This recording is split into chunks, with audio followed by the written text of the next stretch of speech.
Assalamualaikum warahmatullahi wabarakatuh. Mami na mahal kong kapatid sa pananampalatayang Islam, isa sa mga uri ng panunumpa ay ang panunumpa na may bahid na kasinungalingan. At ito ay kabilang mula sa mga mabibigat na kasalanan.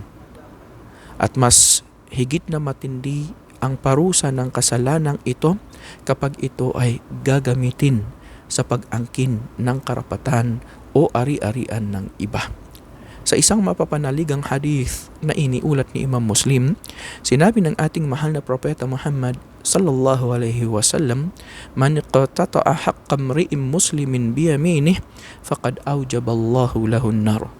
Sino mang nag-aangkin ng karapatan ng isang Muslim sa pamamagitan ng di makatotohanang panunumpa o sa pamamagitan ng panunumpa na may bahid na kasinungalingan, siya ay itatapon sa apoy ng impyerno. O marapat na parusahan ni Allah subhanahu wa ta'ala sa impyerno, wa harrama alayhi al-jannah, at ipagkakait sa kanya ang paraiso. May isang lalaki na nagtanong kay Propeta Muhammad sallallahu alaihi wasallam.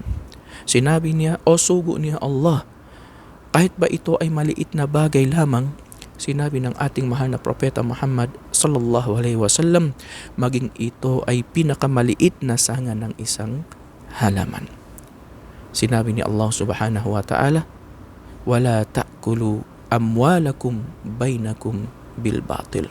At huwag ninyong kainin o kamkamin ang kayamanan ng iba o ari-arian ng iba sa paraang di makatarungan. Patatagin nawa tayo ni Allah subhanahu wa ta'ala sa pananampalatayang Islam.